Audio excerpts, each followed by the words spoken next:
गुरुर्ब्रह्मा गुरुविष्णु गुरुर्देव महेश्वरः गुरुर्साक्षात् परं ब्रह्म तस्मै श्री गुरुवे नमः। आज की कथा परीक्षित जी का जन्म।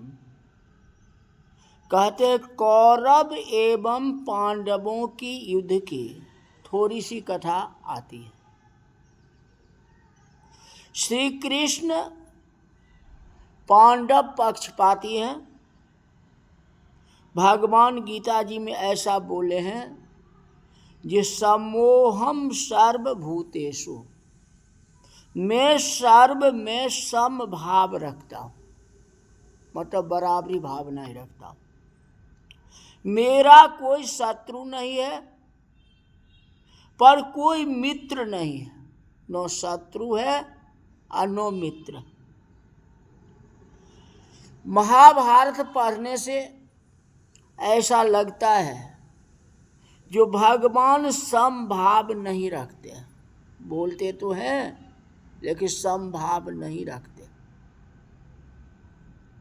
भगवान पांडवों का पक्षपात करते हैं। भगवान भक्तों के पक्षपाती हैं। मतलब पांडवों की जीत हो, इसलिए भगवान कपट भी करते हैं और अपजस भी लेते हैं।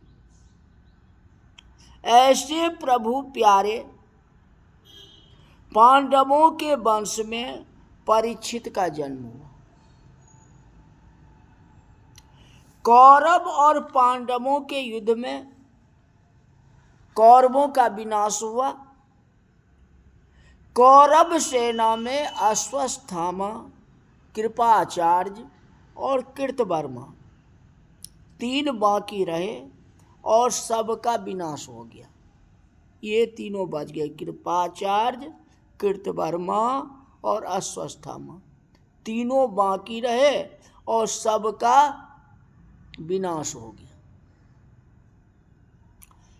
अश्वत्थामा ने बैर से अभिमन्यु की पत्नी उत्तरा के गर्भ पर ब्रह्म अस्त्र छोड़ दिया और उत्तरा के पेट में जो गर्भ है वही बालक भविष्य में राजा होगा, वंश बढ़ाएगा। तो पांडव वंश का विनाश करने के लिए, पांडव वंश को विनाश करने के लिए उत्तरा जी के गर्भ पर ब्रह्म अस्त्र छोड़ा। ऐसा ब्रह्म अस्त्र छोड़ा जो मां का मरण न हो और उसके पेट में जो गर्भ है वह जीवित न रहे। ऐसा ब्रह्म अस्त्र को छोड़ा। द्रौपदी ने अपने पुत्र वधु को समझाया है जो जीवन में कैसा भी दुख का प्रसंग आए घबराना नहीं चाहिए। दुख सभी के जीवन में आता है। श्री राम कृष्ण परमात्मा है, आनंदमय है। उन्होंने ऐसी लीला की है कि मेरे जीवन में भी दुख है, लोगों को दिखाए हैं। जो जिस तरह से हम दुख को झेल रहे हैं वैसे जो है आगे जो कलयुग में होगा उसके पास में भी तो दुख होगा। तो दुख में वे लोग घबराएंगे नहीं। परमात्मा का ध्यान करते हुए वो दुख को झेल रहे हैं। ये भगवान ने कलयुग वासियों को समझाया है। इंसान जो है दुख में घबरा जाता है, घबराना नहीं चाहिए। द्रौपदी ने अपनी पुत्र वधु को बताया घबराना नहीं है। कभी दुख आएगा तो कभी सुख भी तो आएगा। कहते बाप प्रातः काल में 4 बजे उठ करके ध्यान करता हो जप करता हो, तो कभी पुत्र को भी तो ऐसी इच्छा होगी कि मैं 4 बजे जगूं, क्योंकि परिवार की प्रथम शिक्षा, कहते बच्चों की प्रथम शिक्षा परिवार में ही होती है। तो जैसे माता पिता करेंगे वैसे तो बच्चे भी करेंगे। और पिता सुबह 4 बजे उठ करके नित्य क्रिया करके भगवान का कीर्तन भजन जाप करेंगे तो बच्चे भी तो वही सीखेगा। कहते पिता ही आजकल प्रभाते का दर्शनम होने के लिए बाद उठने लगे। पहले माता पिता 4 बजे जग जाते थे, लेकिन आज समय में बदलाव आ गया। रामायण उठा के देखो, उठे लखन निश विगत सुनी, अरुण शिखा धुनिगान, गुरु से पहले जगतपति जागहि राम सुजान। सबसे पहले लक्ष्मण जी उठ जाते थे। भाई का इतना धाक रखते थे, जो भाई से पहले लखन लाल जी पहले उठ जाते थे। अब गुरु से पहले राम जी उठ जाते थे। गुरु से पहले जगतपति जागे राम सुजान। जब भगवान की ऐसी थी तो हम और आपको क्या बनता है? नहीं 4 बजे तो 6 बजे तो उठो भाई। सैया में परे परे पूछते हैं जो चाय कहाँ है, अभी चाय तैयार हुआ कि नहीं? चाय तैयार नहीं होगा तो नहीं उठेंगे। बिस्तर पर चाय चाहिए आज के समय में। तो पिता की अगर ये हाल है तो पुत्र की क्या दशा होगी? अपने पुत्र को सुधारने के लिए भी उसके सामने भक्ति करो। भक्ति करोगे तो पुत्र जो है सुधर जाएगा। बालक का स्वभाव अनुकरण करने का होता है। घर के लोग जैसा कहते हैं बालक वैसे करता है। अब 1-2 साल के बच्चे को सबको हाथ जोड़ने के लिए तो हाथ जोड़ेगा, राम राम जी, राम राम जी, हाथ जोड़ो। देखते हो कि नहीं? वो पहले ही हाथ जोड़ लेता है और पहले ही चरण छू लेता है। 2 साल 3 साल के बच्चे को जितने को कहोगे सबको चरण छू लेगा। वही जब 7-8 साल का हो जाता है तो बदलाव आ जाती है। यही बात है। तो बच्चों की प्रथम शिक्षा परिवार में ही होती है। तो इसीलिए माता पिता को सुबह 4 बजे उठना चाहिए, बच्चे को भी सिखाना चाहिए। द्रौपदी भगवान की बहुत भक्ति करती थी। उसे देख करके उसके पुत्र वधु उत्तरा भी भक्ति करती थी। जितनी द्रौपदी करती थी उतना उत्तरा भी भगवान की भक्ति करती थी। अश्वत्थामा ने ब्रह्म अस्त्र छोड़ा तो उत्तरा जी भगवान को स्मरण करती है। भगवान समझ गए कि अश्वत्थामा ने ब्रह्म अस्त्र को छोड़ा है, उत्तरा जी के गर्भ में प्रवेश किया है।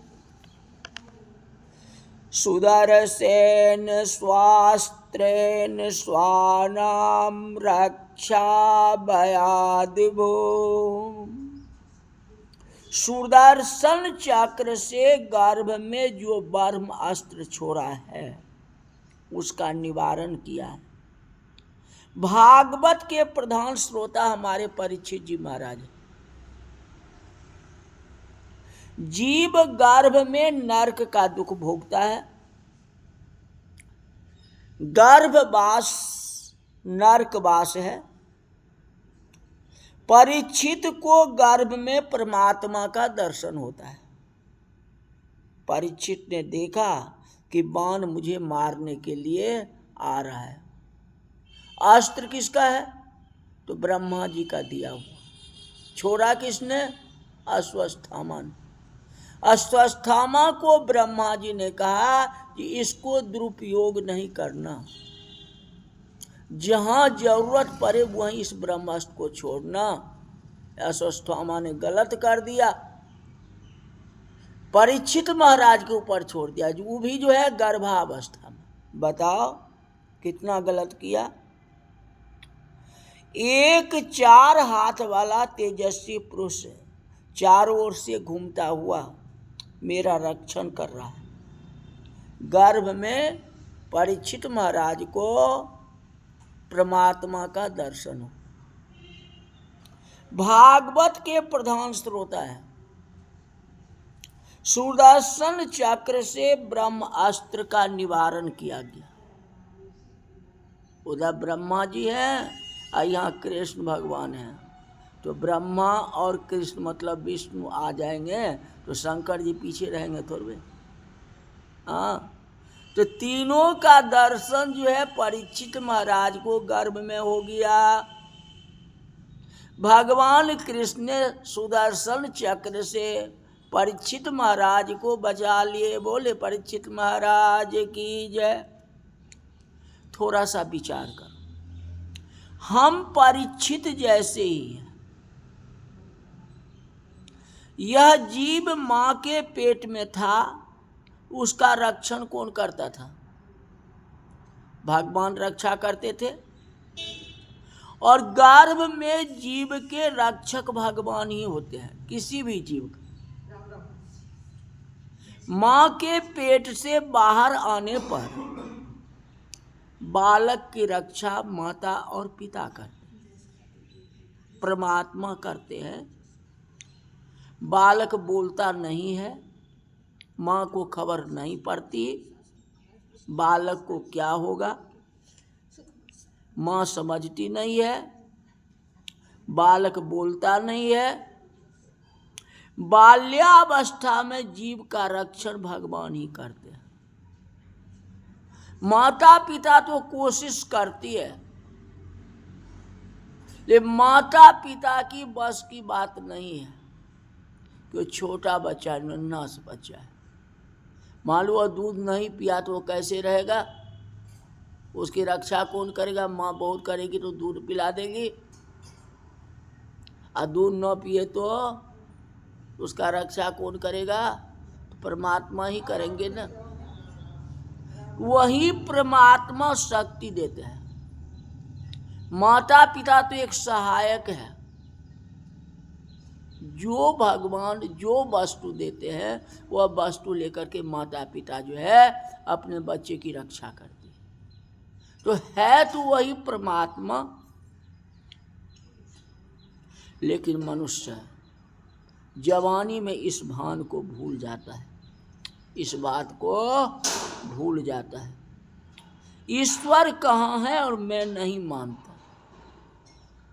बचपन में मानते हो, और जब जवानी आ गई, युवा अवस्था आ गया, तो आई जवानी की मनमानी, चाल चले मस्तानी।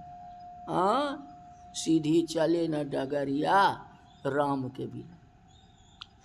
भगवान को कोई न माने, इससे भगवान को क्या नुकसान होगा? उनको कोई नुकसान नहीं होने वाला।